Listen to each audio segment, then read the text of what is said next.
Steph Curry? Cut by Golden State? Hard to believe. It kicked off when Steph stood up for Kerr right after he got pushed out.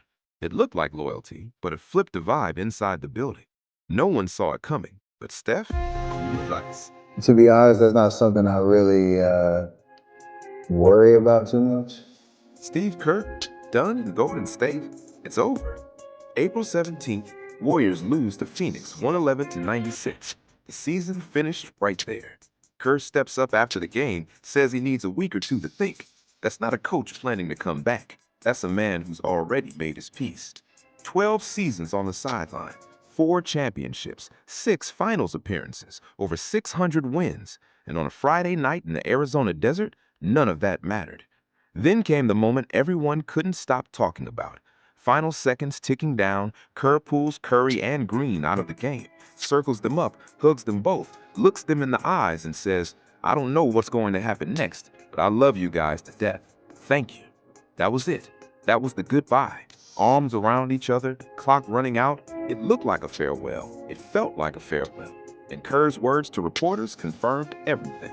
These jobs all have an expiration date. When the run ends, sometimes it's time for new blood. Not going to another NBA team either. He was completely done. Then Curry sits down with reporters and says something that set everything in motion. "I want Coach to be happy. I want him to believe he's the right guy, whatever that means for him." Loyal move? Absolutely. But that public endorsement, right in the middle of front office tension, it shifted the mood inside the building. Now, here's the real story behind this whole season. Warriors came in with Curry, Butler, Green, legitimate expectations. Talk of 50 wins, playoff runs, the whole thing. That hope lasted about a month. Uneven start, then things just cascaded. Butler tears his ACL. Curry's knee starts breaking down. Moses Moody's patellar tendon gone too. One disaster after another. Curry played just 43 games all season. Butler's last full game, 32 points, 14 of 22 shooting, dominant. A 13-point win over the Knicks that was the last time Golden State looked complete. Then Butler hit the floor, and the Warriors never recovered. The dynasty didn't fade slowly. It collapsed overnight. Steph Curry, 38 years old, no guarantees. Beat the Clippers with 35 points, then Phoenix, 4 for 16, 4 turnovers. Just like that, the magic disappeared. And Kerr, 43 different starting lineups all season. No rhythm, no consistency. When your best player misses 39 games, your second best tears his ACL, your young forward's knee gives out, you're not coaching anymore. You're just surviving. And yet, through all that chaos, all that devastation, the blame still landed on one death: Steve Kerr's. Tough season doesn't even cover it. The Warriors started 13 and 15. More criticism than any year of his career. And most of it came down to one name: Jonathan Kuminga. Management wanted to build around him. Kerr didn't want him anywhere near his system. That tension burned slow, then exploded. The Kuminga situation had been simmering for months behind the scenes. Management saw him as a building block for the future. Kerr saw someone who simply didn't fit. Eventually, Kuminga got traded for Porzingis. Roster question answered, but the philosophical divide between Kerr and the front office still wide open. That trade didn't fix anything. It just papered over the deeper cracks. The numbers tell the whole ugly story. Curry drops 48 points against Portland. Warriors still lose. 2 39-point games, 2 38-point games. Lost them all. Went just 6 and 8 in his 14 30-point games. You can have the greatest shooter alive going absolutely nuclear, and it still doesn't matter when everything around him has completely collapsed. Play-in purgatory. That's exactly where they live now. Last time Golden State was a top 6 seed, November 4th, when they had a 5-3 record. After that, they were fighting gravity the entire season, never got back, never recovered. The basketball on the court was brutal enough, but the real story was happening somewhere else entirely, behind closed doors. Post-mortem reports revealed everything. Front office frustrated with turnovers, 4th highest mark in the entire NBA. Too many threes, the Warriors finished first in three-point attempt rate. And yet, despite Curry missing 39 games, the team finished just 19th in three-point percentage. The front office looked at those numbers and saw one thing: an outdated coaching philosophy, a system that worked beautifully when Curry, Klay Thompson, and a peak Draymond Green were all running it together. But now, with different personnel, a complete shell of itself. The Warriors peaked a decade ago with that Death Star small ball lineup. Green defending centers, Curry shooting from everywhere, Klay spotting up. Then they added peak Kevin Durant to that mix and became one of the greatest teams the league had ever seen. But those days, long gone. The league got bigger, more athletic, younger.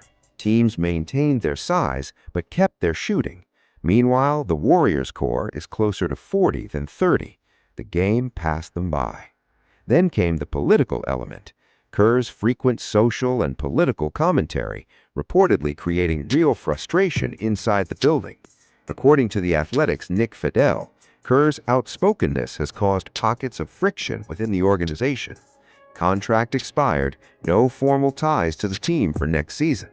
Given all the internal tension, the philosophical clashes, the expired deal, there's a very real possibility Kerr walks away this offseason. So here's everything stacked against it. Front office demanding philosophical changes to the system, frustration brewing over political commentary, highest paid coach in the entire NBA, $17.5 million salary, a team that won just 37 games, players begging for Kerr to return, but management calculating a completely different path, especially after that massive salary plus a $68 million luxury tax bill on top of a $28 million payroll. If ownership wants to cut costs, Kerr's contract is the most obvious place to start. And the Warriors weren't just sitting around waiting. They were already hunting replacements. According to Yahoo's Kevin O'Connor, Golden State had been eyeing Florida coach Todd Golden as a potential replacement. Known to owner Joe Lacob in his days coaching the San Francisco Dons before heading to Florida and winning the 2024 national championship. Golden told reporters he's planning to stay with the Gators, but the Warriors, they were already moving on. And the biggest reason they wanted Golden? His analytics-friendly approach. Everything Kerr wasn't. Modern, data-driven, exactly what the front office had been demanding. The front office had one message for Kerr: come back hungry or don't come back at all.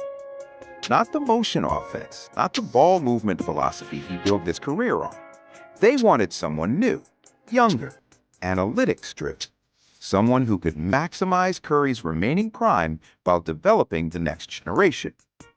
And as Kerr could feel all of that pressure, the ESPN leaks, the replacement rumors, the philosophical demands, is it any wonder his words after Phoenix carried so much weight?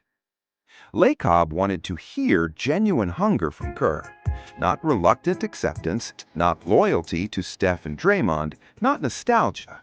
If Kerr was coming back, management wanted a multi-year commitment. No farewell tours, no last dance emotions. The message was crystal clear. If you come back, you have to change. You have to want it, not just for Steph, but for the future. That ultimatum, dressed in corporate language, said everything about where this relationship stood. But while the front office was leaking desires and identifying replacements, Steph Curry stood up. Everything we've done is unprecedented. Simple words, but layered subtext. Curry wasn't just praising the past. He was making the case that the coach behind that unprecedented run deserved more than being pushed out after a season wrecked by injuries.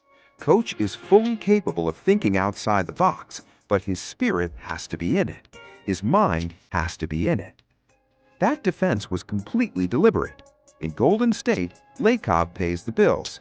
Dunleavy makes the moves, but Curry runs the show. His preference, publicly and privately, Kerr stays. And as long as that's true, there's a job on the table. Curry's endorsement wasn't just sentiment, it was leverage.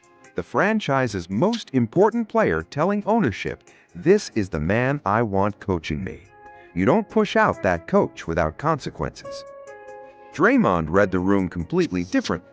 I've never been so uncertain. I'm truly at a loss. Green and Curry and Kerr shared a moment in Phoenix that could have been their last time together. I hope he's our coach next year. You want my opinion? I think not.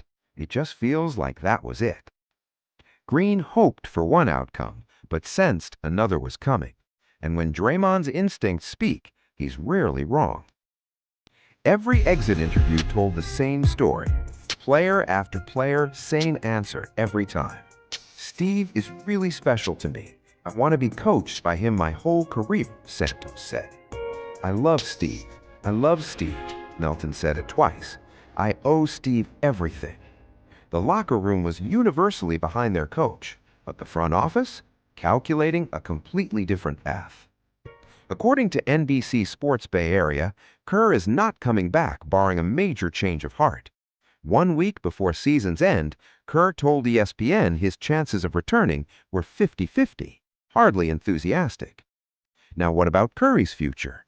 $62.6 million guaranteed for next season. Says he sees multiple years left in his career. Extension conversations with the Warriors? He's absolutely interested. He's not going anywhere, not voluntarily. But one league source compared this moment to something nobody in Golden State wants to hear. Kobe Bryant's final Lakers years. 3 straight playoff misses, rebuilding around a legend, then eventually without him. That comparison is devastating, but it keeps getting made. Now here are the cold hard facts. Kerr was not fired. Contract expired. That's it. The Warriors aren't pushing him out. They're waiting to see if he walks away from them. Could the front office have made things uncomfortable enough to nudge him toward the exit? Absolutely. But there's a massive difference between creating pressure and actually firing someone. Kerr is deciding his own fate. And Curry? Not waived. Not even close. $62.6 million still on the books. Extension talks worth $136.7 million over 2 years already being discussed. As Kendrick Perkins said, he's not available. He should never be available. He's the Tim Duncan of this generation. You don't offer $136.7 million to someone you're about to cut loose. But here's what is true. The dynasty is fracturing. The Warriors are no longer bridging 2 timelines. They're trying to stop one from collapsing. If Kerr leaves and Green restructures, the 2026-27 Warriors will look completely different, leaving Curry to carry the torch of a dynasty that may have finally reached its expiration date. Kerr's record? 604 wins, 104 playoff victories, 68.4% winning percentage, second only to Phil Jackson. That is the legacy. That is exactly what's at stake. The Warriors, as we knew them, gone. No longer title contenders, no longer feared, just a fading dynasty, with the greatest shooter in the basketball history standing in the wreckage defending the coach who helped him build everything, while the people writing the checks quietly plan for the next era. The question isn't whether the end is coming. The question is how many sunsets they have left, and whether they'll watch them together, apart.